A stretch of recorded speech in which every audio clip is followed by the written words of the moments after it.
To read a Vedic scripture and understand its word meaning is one thing, but to read and understand its internal mood, emotion and sentiment is another thing.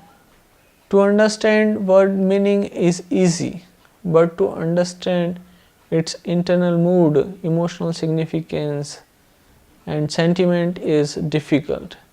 And one who is not eligible, not qualified to read, for him it's impossible to understand the significance, internal mood of that book, of that scripture. And therefore in almost all ancient scriptures, Vedic scriptures, parameters are defined, the eligibility criteria for reading that book. And some authors even gave the curse to unqualified readers and stopped them from reading that book, that scripture.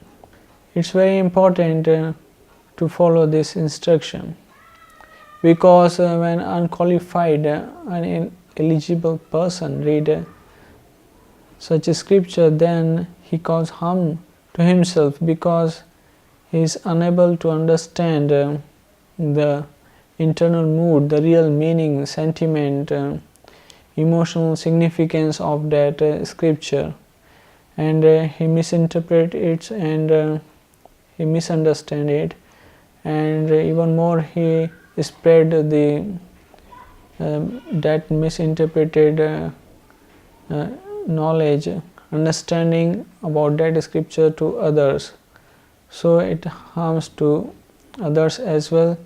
So that's why these restrictions are there, and unqualified, ineligible person should not read such book.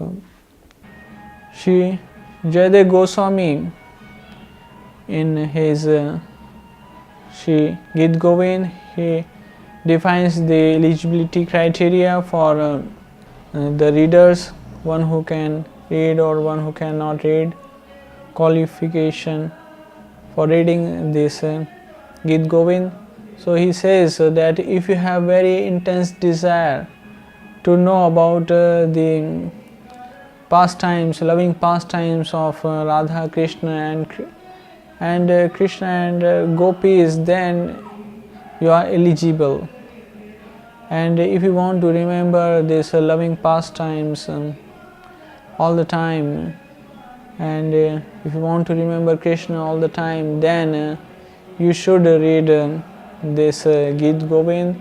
But if you do not have such intense desire, then you are not qualified, and you should not, even if it has very interesting poetry, still a person who is not qualified should not read it. And so the important criteria over here is one should have a love for Krishna and should have interest and very intense desire to know about his pastimes and want to remember him all the time, want to have loving memories and remembrance of him.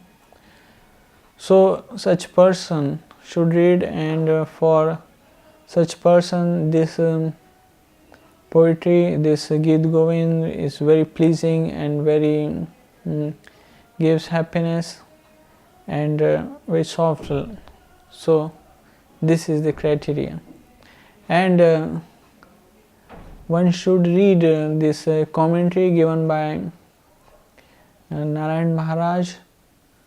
So under the guidance of this commentary, it's easy to understand the internal mood and the significance and the emotional significance of this Shri Gita Govinda.